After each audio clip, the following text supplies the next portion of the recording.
What's going on, good people? Welcome back to another episode of Trading My Live Account. Today is day number 37. It's August 1st, 2023. We made some trades today, so let's get into it. First and foremost, let's talk about all of the important levels that we have on the chart today. So first thing we want to talk about is yesterday's closing price, which is represented by this purple line that actually gets intersected by a zone. So it kind of changes colors throughout the rest of the session, but the price for this level is 35,703. So just remember that, because that's going to be very important as we go forward today. And then all of the zones that we have drawn up were zones that we established after the market opened, and we just established these zones based off of consolidation areas. So with that being said, let's go ahead and jump right into it and get into our analysis for all of these trades that we made today. And bear with me, because this is probably going to be a long video. I got 30 trades to talk about. So trades 1 through 3, let's go ahead and get to it.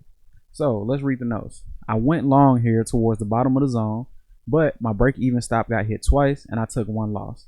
The biggest thing I learned from here was to remember that zones require perfect entries and perfect exits. And I was talking about this yesterday, talking about how zones can be so tricky, because to the naked eye, when you look back on the chart after the day is done, it's like, oh, it was in a zone, so I just could have bought right here, sold it right here, bought it right here, sold it right here.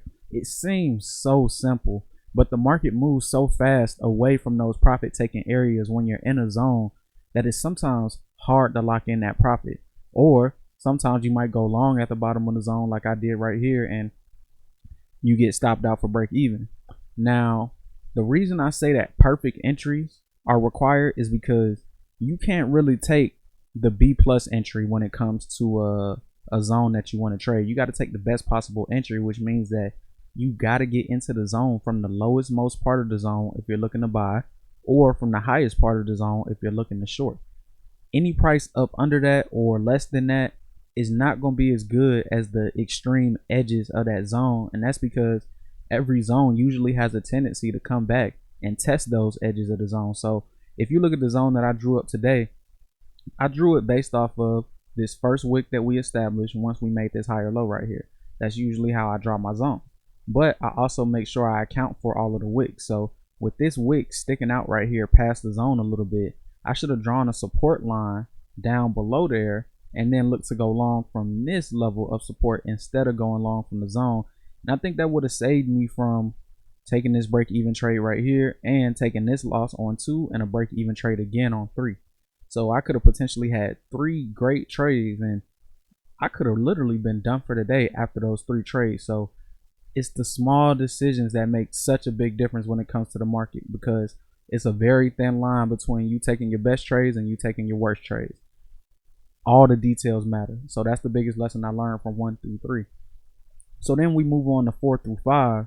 And right here, even though I followed my trading plan, you always got to remember that the context of the overall bigger picture always matters, because when you're in an uptrend, a strong uptrend, the probabilities of success decrease as you enter the trend at later stages, because most people that have already wanted to buy have already done so. So the further you go up into the trend, usually the smaller amount of buyers that are present up there at those levels, which means it doesn't necessarily mean that the trend is going to reverse, but it does mean that all it takes is a little bit of selling and then things are just going to go crazy to the downside. And that's exactly what happened today. So at trade 4, I went long based off of the support of the higher low. But like I was saying, you got to respect the fact that a trend is going to last for as long as it lasts. But once it's over, it's over. Don't try and keep trading that same trend once the market structure changes. And I think what I didn't realize right here, now that I'm looking back on it, was that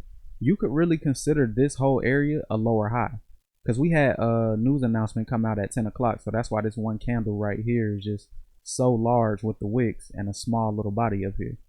That was pretty much exhaustion right there. And then we came back and we were never able to break past those highs that we established.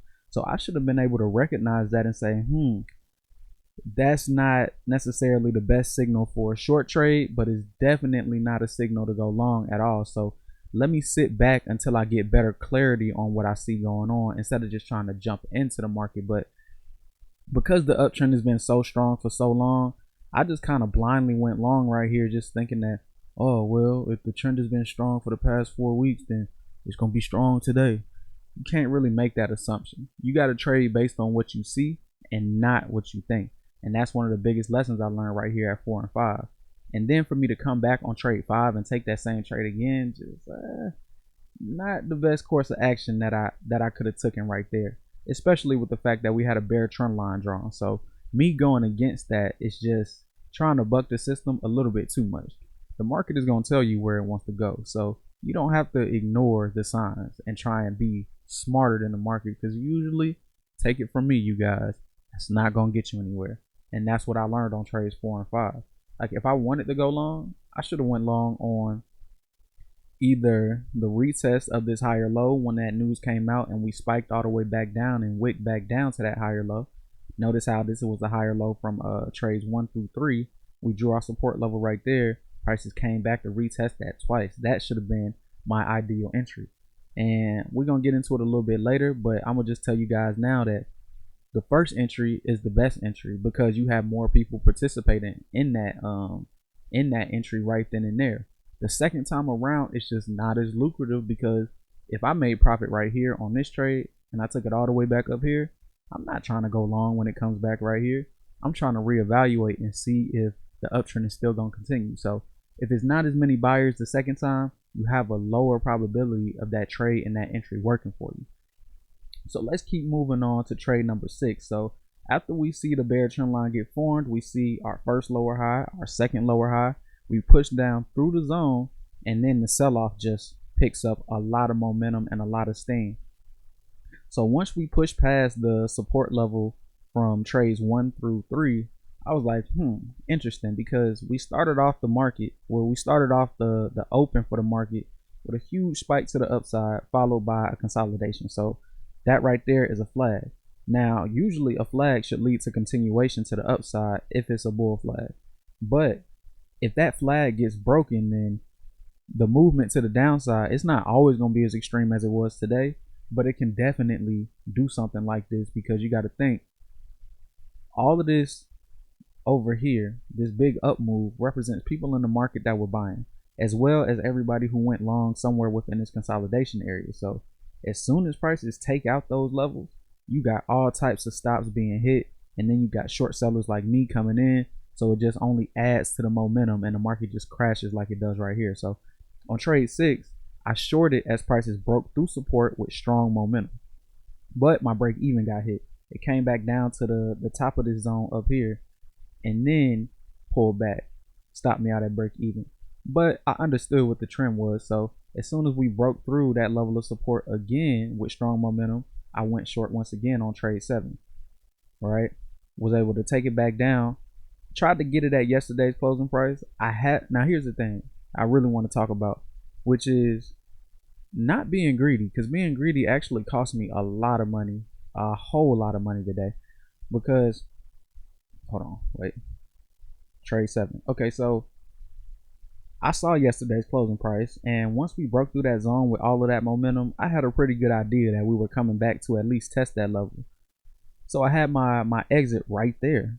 But then I got a little bit too smart for my own good, and I was like, if we have all of this momentum, of course we're gonna come back to yesterday's closing price, but then we're gonna keep going and we're gonna come back to this wick. So let me put my exit order down here, which eventually we did come back to that point. But one thing about my strategy is that I got to realize if I want to hold a trade for something that's bigger than my original scalp target, then I have to be okay with sitting through a pullback, because a pullback more than likely will happen. The market is not just going to usually do something like this where it just drops straight down.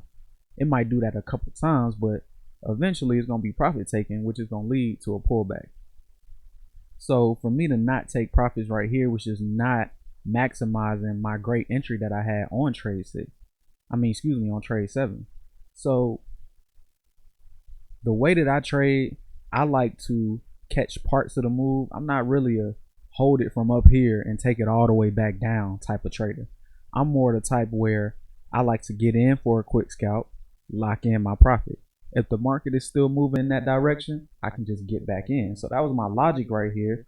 but I just wasn't maximizing each possible trade that I could have gotten. Now, trade 8, I did good, but I was still kind of hung up on trade 7 because I left like 10 points on the table, and that'll actually come up to be a bigger problem later on in the session, but we'll get to that when we get there. So as we continue moving down, we eventually did come back to test that wick. We pushed back up to yesterday's closing price. I assumed that that would probably be a good level for a lower high to get established, especially when you look at the fact that not only are we coming back to retest what used to be support that's now acting as resistance, but we're also coming up to test yesterday's closing price. So trade 8, I just read the market very well, and this time took my profits back down to where I know I was supposed to. So on trade 8, I did everything right, which is something that I can look back on and actually be proud of, because some of these trades today were not my best, but some of them actually were, like trade 8. So a little silver lining in today's overall negative day. But as we move on to trades 9 and 10. Now, right here, I just got a little bit too greedy because on trade 6, I took a great entry. It was break even, but that didn't discourage me because I saw what the move was. So then I came back with 2 great trades on 7 and 8 back to back. Now, whenever you just killing it in the market like that, what I've learned is that it's better to actually take a step back and reevaluate. You wouldn't think about it like that. You would probably think like, oh, I'm on fire, so I should probably keep going. For me, that's just not the case, because the same way I would have to take a step back and reevaluate if I took 2 losses in a row, I got to do the same thing if I have 2 great gains in a row, because your emotions can kind of swing between not believing in yourself enough and then being overconfident, and you kind of swing back and forth between those points. The ideal spot is to be somewhere in the middle where you're emotionally balanced, and that's always the goal. But you're human, so things happen. So when I have 2 great trades, I understand. I'm super confident right now. I feel like everything I touch is gonna turn to gold. Every trade that I take is gonna make me $1,000,000.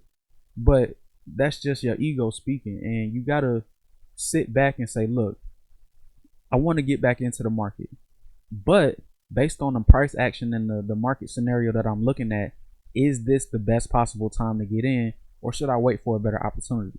So that's kind of what the lesson was on trades 9 through 10, because I shorted right here expecting for the trend to continue, and I actually had opportunity to take profit at the bottom of the zone, but I was like, oh no, why would I do that? I know the downtrend is strong, so more than likely it was a zone down here a little bit below where the screenshot was. You can kind of see the top of it, this little green line, kind of dotted line right here.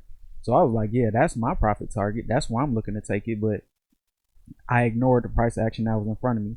I ignored the fact that we had high momentum coming into this downswing, followed by what you could call a double bottom. This is the first touch, this is the second touch, followed by a higher low. So it's like, okay, no matter how strong the downtrend was, if you had a double bottom followed by a higher low after exhaustion volume was established, you just don't want to go short off of that. And that's the biggest lesson I was able to take away from 9 and 10. Read the price action and don't get greedy. But I was able to bounce back on trade 11 because I went long here after I saw a higher low that had got formed coming out of that double bottom. I'm like, okay, established a higher low, pushing up. We broke through yesterday's closing price, so it would only make sense to go long as prices come back to retest that level. I was able to do that and then took it right back up to resistance. So that's a good move, right? A good move by me, because on this trade I was definitely tempted to hold it and try and take it all the way back up to where it came from. But I'm like, Ty, let's be smart right here. You just took 2 losses. Just lock in these gains and then look for the next best opportunity. So as we move on from trade 11, we eventually work our way to trades 12 and 14. Now notice how this entire area between 11 and 14 was a zone from here to here. We just made a zone in between a resistance level at 720 and yesterday's closing price down here at 703. Now, if I would have played my cards right the way I'm supposed to, the way that my trading strategy says, I would have made a killing during this little small zone right here. You would look at this and say, some people would say, oh man, that's just a whole bunch of noise. But to me, this is one of my favorite setups, but I just didn't trade it the right way. Because if you look at trade 12 right here, I went long, right? Had an opportunity to get out at the top, but I closed my trade a little bit early. Now, when it comes to having your best trades, you gotta believe in them. So that's right. So that's what I learned on trade 12. But then I come back on 13, right? I take the exact same trade. Could have got out at the top of the zone. I had plenty of opportunity, but I watched the move come all the way back down to stop me out at my entry price at break even. So that was frustrating. But then once I saw this higher low get established, I'm like, okay, we have a series of higher lows coming out of a double bottom, and we're trading on top of yesterday's closing price. So it would make sense that the market should go up from here. I went long right there.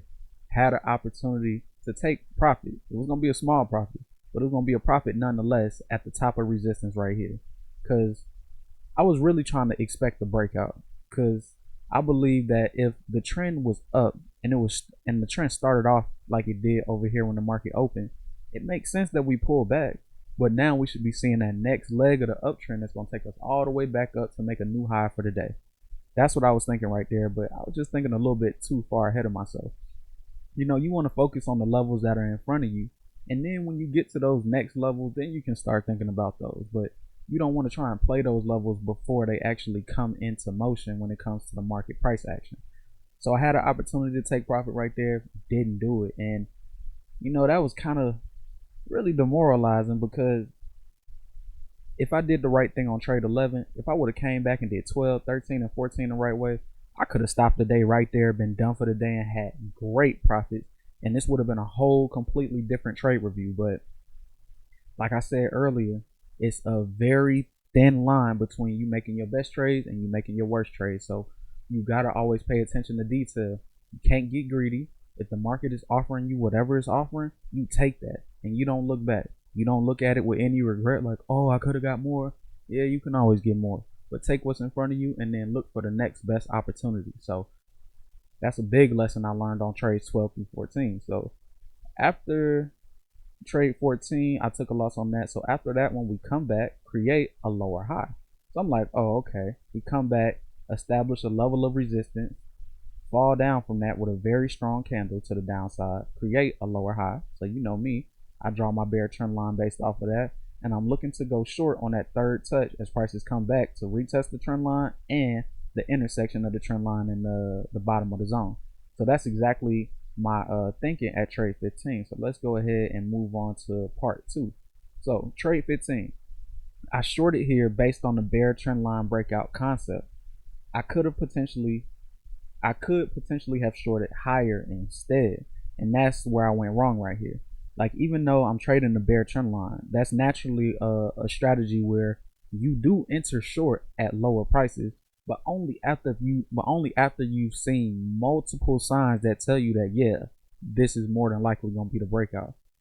But what I should have thought about was, if we already had a push down on this candle right here, to see continuation after that to the downside without having a significant pullback, it's not that it can't happen, but that's just usually not how the market is going to operate in a day like this where you're trading within the zone. If anything, prices are going to come back to try and retest that zone, the top, one more time. And when you add in the fact that the top of the zone today also was yesterday's closing price, that makes it even more likely that prices are going to pull back to that level. So it just makes more sense, depending on the market scenario, to short from higher prices, and today was definitely one of those days. So I see prices come back, test the top of the zone after I got stopped out. But then as they came back down on 16, I'm like, I thought the uptrend could continue potentially, because I was like, oh, okay, we had the double bottom and higher low a little bit earlier. Then we came back to retest that same level at the bottom of the zone after we had an overall bullish flag. But then I saw this little double top right here and this double top right here, and I said, in all of my experience from seeing markets, anytime you see prices come back like that and create a double top after they've already sold off and the market is trending down, that's probably the indication to you that the selling is about to pick up. So on 16, I did short, but one thing I could say is that I shorted a little bit prematurely. I should have shorted once prices broke past the zone and then came back to retest it. I kind of jumped in front of it a little bit right here at 16. Now, it did work today, but over the course of time, you don't want to really jump in front of those levels. Remember what I always say. You want to see prices come to your level, you want to see the reaction that you want, then you get in. So even though 16 worked, don't always try and do it that way. And 16 is very interesting also because if we read the notes, it says, I shorted here after a double top rejection. So that's what I was talking about right here. And then, okay, I had decent profits, but this would have been a phenomenal trade if I took profit at the right level. So if you guys remember yesterday's trade review, I told you how one of those trades, I think, same scenario. Let's go back real quick. Trade 13 from yesterday, one of my best trades of the year. Followed the downtrend perfectly, took it all the way back down to yesterday's closing price. So when we come back to today for trade 16, I had the same idea and I was like, look, I see what the trend is doing and I see where I could potentially take prices back down to. So when prices came back down to the bottom of the zone, now the zone wasn't drawn when I entered trade 16. I drew this zone after we established this little swing low and then this swing high. So I boxed it up after that. Now I had an opportunity to get my profits when it came back to retest the bottom of the zone one more time, which would have made perfect sense because if that's the lowest price that we were able to make on this entire downswing from the time that we started, then who am I to just assume that the downtrend is going to continue from there? If those are the lows for the day, then take profit. Duh. But I got way too greedy, which has been a really big thing for me throughout today's trading day, just being too greedy, trying to make $1 million on every trade. That's not how you do it. You nickel and dime your way until you get to $1 million. You don't get $1 million off of one trade. That's not how it works. So just looking back on it, man, I should have took that profit. Now this was a decent trade, don't get me wrong. I shorted at 90 and I was able to get out at 75. That's a 25-point trade. That's really good for me. But still, I left an extra 20 points on the table because I could have got out down here at around 655. So I feel like I dropped the ball on that one, even though I did make profits. To me, I look at that as a bad trade because you just didn't maximize everything you had. And when it comes down to it, when you don't maximize your best trades, you're really putting yourself at a disadvantage because one thing that's guaranteed is that you will take losses. That's just how the market works, you know? So you want to be able to make sure that you can weather the storm when you do take those losses because you have such a stockpile of profits from all of your good trades that you had that when you take losses here and there, it's like, oh, okay, I learned my lesson, but it wasn't too bad financially. It didn't hurt me that bad. So that's the biggest takeaway from trade 16. You could have great entries, but you also got to have great exits. Very important. So after that, we see prices come back, retest the bear trend line once again, come back down to the bottom of the zone. Now, right here at 17, I shorted once again. Now, let's read the notes. This was a continuation of trades 15 through 16. Now, when I say continuation, what I mean is that a lot of times in the market, it's not just going to go down to one level just in a straight shot. It's going to try and make its way down, pull back, and then the second leg is going to start. So when I say continuation, it just means that I was looking for the next leg of the trend to continue. And if you notice, the same spot that I took profit at trade 16 was the same area that I entered short at on trade 17. So I was looking for the move to continue. And on trade 17, it came back to break even, which is cool. That's fine. But on 18, I shorted again after we broke back through the zone and came back to retest the top of it. So I went short right here. Problem was, just like before, I didn't take profits at the bottom of the zone. Like, I don't know what I was thinking today. I was just trying to make way too much and take more than what the market was offering. That's never what you want to do. That goes back to me telling you guys about not trying to outsmart the market. Just take what's there. Don't overthink it. Don't overdo it. Just go with the punches and roll with the flow. So even though this trade was a little bit positive, it could have been a lot better. I could have took it from 70 back down to around 47, which would have got me a smooth 23 points, which is nice. That's not bad. So then on trade 19, I got super frustrated after missing the profits from trades 15 through 18, and I revenge traded right here. I saw this higher low that got formed on top of the zone, but I acknowledged it and I saw it in real time while my trade was still open, and I still chose to ignore it because I was just in my feelings about trade 17 through 18, and I just wanted to make some type of profit. Like, I'm like, The bear trend has to continue, right? This little zone down here is not gonna hold up, but it is, and the price action indicated that it would, and I still ignored it. So when it comes to the market, even though you might not take your best trade per se, you still don't want to let the emotions from that trade linger for too long. You always gonna have emotions after you get a trade like 17 and 18 where you feel like you could have done more but you didn't. Emotions are a natural part of being human, but you got to learn how to manage those emotions and deal with it. Like, yeah, you might be in your feelings about it. Okay, just find some other way to express your disappointment and frustration that doesn't involve taking revenge trades. Like, I don't know, get you a little stress ball or something, or I don't know, get you a punching bag in your garage. But whatever you got to do, you got to find a way to healthily deal healthily. Hey, that's going to be a word today. You got to find a way to healthily deal with your emotions, because if you don't, you could take revenge trades like I did at trade 19 and it'll lead to losses, and that's not what we want. So then after I got stopped out on trade 19, we see prices come back up, retest the bottom of the zone that we initially established after this strong sell-off a little bit earlier. We pushed back, created a higher low. Now right here, I was like, okay, let me get back in rhythm with the market. So that's what I did, and I went long as prices came back to retest that support level at a higher low. So when I'm in an uptrend, that's one of my textbook setups that I look for. So on trade 20, I did that, came back to break even, but I managed my emotions. I was frustrated that it was break even again, but I didn't trip. I said, okay, look, we had a higher low after we established a higher low before, and we had a false breakout out of the zone. So more than likely prices should continue moving higher. And I started looking at the market, and I'm like, okay, well, if we do move higher, what's the most likely places? Well, what's the most likely levels that we could probably try and touch? So I said, if yesterday's closing price is the next level above, and we're making higher highs and higher lows moving into that level, then it makes sense that we're probably getting up there. So I didn't necessarily place my exit target all the way up here, because I said the overall trend is still down for right now. So if anything, if yesterday's closing price was 703, we'll probably just come back and test 700. So I put my exit order at around like 98, and as you see, I was actually able to catch the swing high of that move. So that was a good decision right there, and I'm just proud that I was able to bounce back and not continuously keep taking revenge trades, because in the past, like maybe a year or two ago, I would have shorted right here at 19.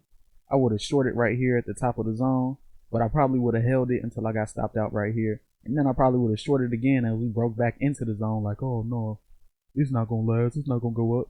But I'm proud today because I was able to bounce back even though I did make bad decisions. So that's a sign right there to you guys to let you know that even though you messed up before, man, you could always do better on your next trade. You don't have to let your last trade affect you and let it bring you down.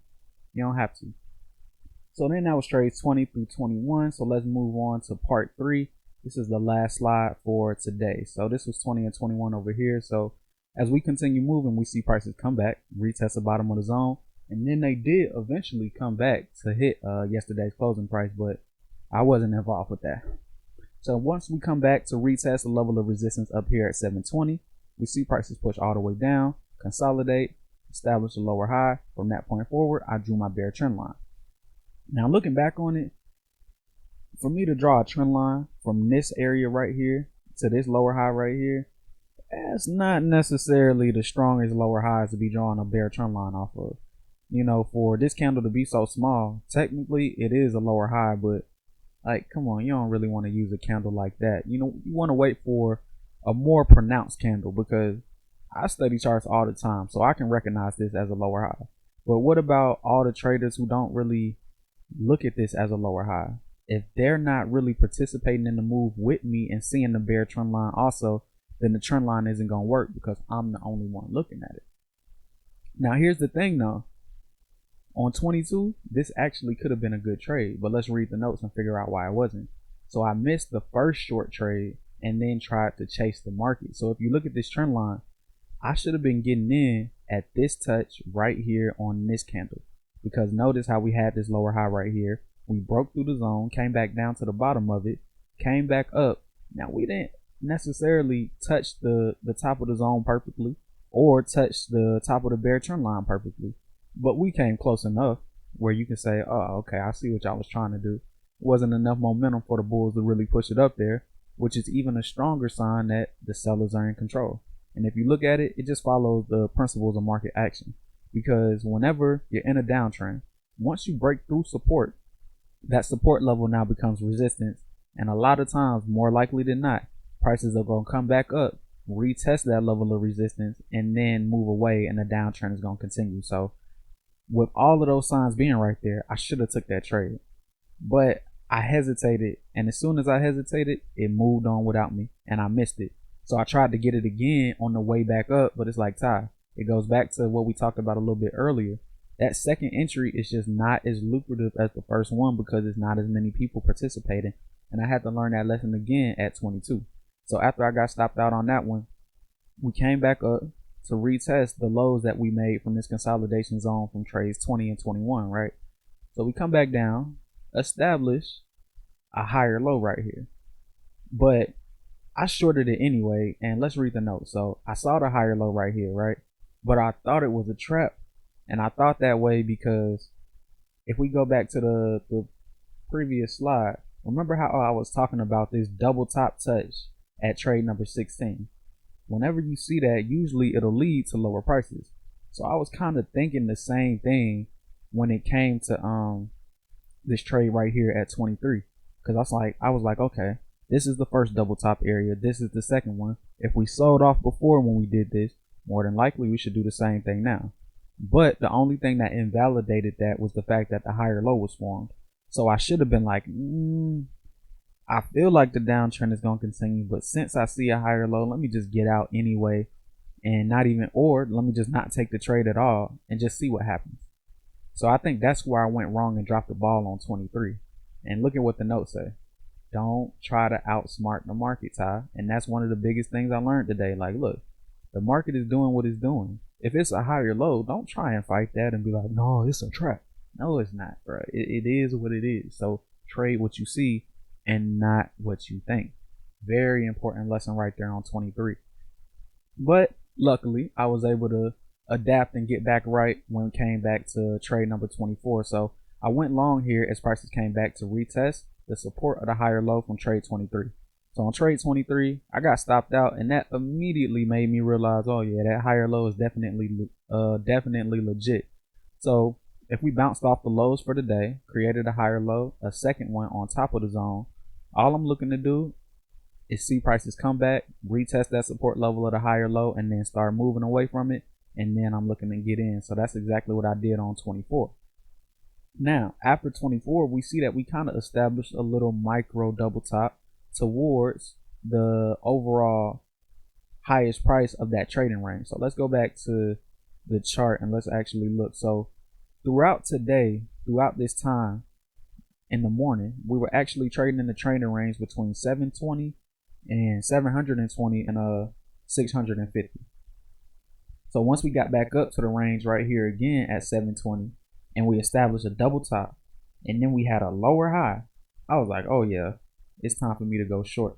So on 25, I shorted here after seeing a double top and a lower high, but I exited quickly when the trade turned negative, because one thing that I was paying attention to was the fact that we were trending up and making higher highs and higher lows. And if you look at this consolidation zone where I shorted from, really this was just another retest of a previous higher low. Look at where I went long at for trade 24. If we were to slap a level of support across 24 where I went long at, extended across, it'll come right back to where I went short at for 25. So once I realized that, I got out of it, because I'm like, oh, well, don't want to do that anymore. I learned my lesson from earlier. So we eventually pushed back up to the top of that trading range at that time, and then we sold off a little bit, created a lower high, created another lower high. Now mind you, these are very minimal lower highs. They're not the most pronounced, they're not the best of the best, but they're good enough for me to say, you know what, let me get me a bear trend line out, slap that bad boy across the market, and use that for my entry prices. So when we came back to trade 26, I just looked to go short off of that bear trend line. Now, I still thought that prices would move lower, so I shorted based on the bear trend line, But you always got to respect the bigger picture, Ty. And that's what I was talking about on trade 25 as well. Because only thing that I could think about during trade 26 was this entry is kind of shaky because really we just came back to retest that level of support that I went long from on 24. We came back to retest it again. But I'm like, if we made a lower high off of a bear trend line, I gotta go short even though I see what's going on with that higher low support level. So I just said, look, if we can just break below these lows at 690, that level of support, I'm good and I can hold that trade probably all the way back down to the bottommost zone and catch a really nice trade. But in my head, it was something that was telling me like, Ty, you know that's not gonna work, right? And I had a little bit of profit, not enough to really be a big difference, but it was enough where I could have took profit and not have to take a loss. Maybe it would have been a break even profit taken, but it would have been something, you know. Anything is better than a loss. But stubbornly, I held on to it and I was like, nah, the market is gonna go my way because I'm smarter than the market. And like I told you guys so many times, you do not want to have that line of thinking, or else you might run into a day like I had today, and that's not what you want. So I didn't take a full stop loss on 26. That's the good thing about it. That's the silver lining in the clouds. I got out when they hit yesterday's closing price because I'm like, look, if we had that higher low, we bounced off of it, and we made it back up to yesterday's closing price, we're probably gonna continue higher. Now I thought about going long. I could have went long, but like where I ain't gonna lie, my ego was hurt after trade 26 because took two bad losses in a row, and I just felt like everything I was doing was just all the way off. My bear trend lines are not working. I'm ignoring the overall market trend. So I was like, you know what? I'm gonna just let the market proceed higher and see if we can break past this overall trading range that we were stuck in at 720. And we did. So that was a nice sign. That was cool. We pushed back up to the top of the zone, created a higher low. I thought about going long right here also, but I was like, if we're at the top of the zone, I really shouldn't go long. And I feel like I definitely made the best decision on that one, even though the market did continue going higher, because that's just not in my trading plan. If prices are at the top of the zone, I'm not trying to go long. I will go long if they break above the zone and retest it though. And that's what I was looking to try and do right here once we got above the zone and had a successful breakout. But I have my order like at 739. I think the low for this candle right here was around 743. So I ended up missing out on getting into that long trade by 4 points. But the good thing about it, I didn't chase the market up and I let it do whatever it had to do. It came all the way back up to retest that same price that we had actually started the day from. So we look back at what happened earlier. These prices up here where the highs were located were between 810 and 780. And this last lower high right here was at 780. So when we go back to where we were for trade 27, that's exactly where I went long.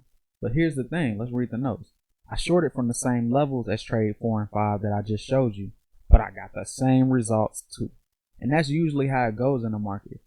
If you took the same trade from the same level before and it didn't work, well, it would make sense that if you do the same thing the exact same way again, you're probably going to get the same results, right?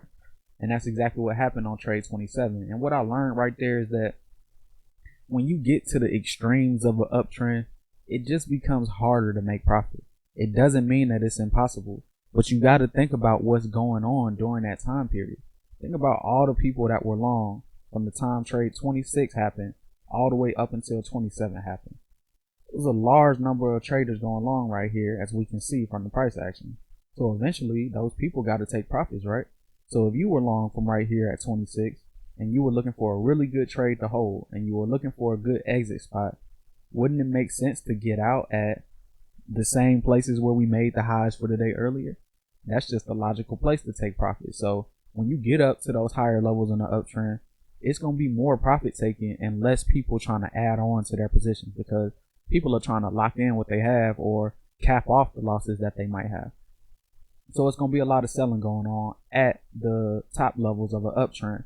So it's not necessarily the best idea to go long just expecting for prices to go expecting for prices to just bounce back, because that's what I did at 27. I didn't wait for confirmation. I saw prices coming to that level and I said, oh, okay, I know exactly what's going on. But looking back in retrospect, you never really know what's going to happen, but you have a good idea. But you get a better idea of it by waiting for more confirmation. And that's the reason that you always got to be patient. So then as we move on from trade 27, we come back to trade 28. Now right here, I tried to go long again. And once again, I also tried to anticipate the higher low instead of letting it form. And I think that right there is just that more so is an action that I took out of revenge, because I was pretty frustrated that 27 didn't work, because I'm like, look, the trend is up, the trend is strong. I went long as prices came back to retest support and it didn't work. I'm like, dang, good Lord, I just can't get it right today. So I tried to revenge trade at 28. Now, luckily, 28 just came back to stop me out at break even, but still, that's not a good entry anyway, because we were making lower lows and lower highs. So even though the trend might have been up before that, you want to wait for another higher low to get established before you think about going long, because then that'll be able to signify to you that the buyers are actually stepping back in at that point in time. So it's okay for you to go long as well. So that's the biggest lesson I learned right there on 27 and 28. You don't want to get too long. Well, how do I want to put it? You don't want to go too long into the uptrend. There we go. So then we move on to my last trade of the day, this trade right here at 29. So after we created this swing high, we had lower lows and lower highs, right? So I'm like, oh, okay. We broke past the bottom of the zone, created another lower high. I know exactly what I'm looking at. This is a successful breakout retest. We broke to the downside, broke the zone, came back, retested that level, started moving away. That's where I want to go short. Now, in a downtrend, that probably would have been a great entry that would have locked in some great profits. But during an uptrend, you really do not want to fight that first pullback that looks like the uptrend is over. Because think about it. If everybody was buying over here, what would they be looking for going forward in the future? They will be waiting for prices to come back to lower levels where they can get a better deal, a better bargain, and then they want to buy. And if we actually look at it, prices really just came back to retest the support level at a higher low that we established from over here. So I was just ignoring that one completely also. And that was one of the things I was kind of lacking in today, just ignoring my setup and trying to trade what I feel is right. So on 29, I shorted right there, didn't work, got stopped out. So let's read the notes real quick. Shorted here after seeing a lower high, but I didn't respect the overall trend, which is very important. You don't just want to take price action into consideration and let that be the end all be all. You want to see your chart patterns and price action working for you, but you also want to make sure that that trade that you're taking aligns with the overall market trend. That's super important. And then the Dow Jones was kicking my butt today, so I decided to stop right there at trade 29 because I felt like whatever is going on today, I'm just not in rhythm. I had opportunities, and that's the thing about today. I felt like I was so close to being very successful, but like I've been saying all video, it's such a thin line between you making your best trades and you making your worst trades. And today I crossed over that thin line and I was on the side where I was taking my worst trades, even though I could have took my best trades, But overall, I wouldn't say it was the worst of the worst. I had some very good things that I did today, but it's the bad mistakes that really drove me down the wrong path. So looking back on it, I think some of the biggest things I need to do is, just like I was talking about last week, I need to lock in these profits, man. I'm being too greedy, trying to get too much, and being a little bit overconfident. My confidence is gaining a little bit because I've been doing very well these past 2-3 weeks. So I'm like, oh, okay, I'm getting back into my rhythm, the trader that I'm supposed to be. Like, oh, okay, that's cool and all, but stay humble though. Don't let your ego get too big where you feel as though you can just do whatever you want to in the market and it's going to work. That's not how the game goes. You got to do what the market says you should do, and then you have a good chance of being successful. So I need to focus on locking in profits, not being greedy. Don't revenge trade. Find something else to take your frustrations out on. And let's see. I feel like it was one more important lesson. And don't go short. I mean, don't go long at the extremes of an uptrend. And on the flip side, don't go short at the extremes of a downtrend either. Big lessons I learned today. And just one more time, take your profits when you have them. So those are the biggest lessons I learned today. I hope you guys were able to take something away from that, because I definitely learned like 1,000,000,000 lessons a day. So if y'all can just learn one, I'll be happy. But I'm gonna get back on the simulator tonight, man. There's no quit in my heart. I don't care how bad the market might treat me. I'm gonna come back tomorrow, studied up, practiced up, and I'm gonna do my thing like I expect to. So I appreciate you guys for tuning in with me. Check back in tomorrow, August 2nd. I'll be back again, ready to run it up. But until then, you guys, take it easy.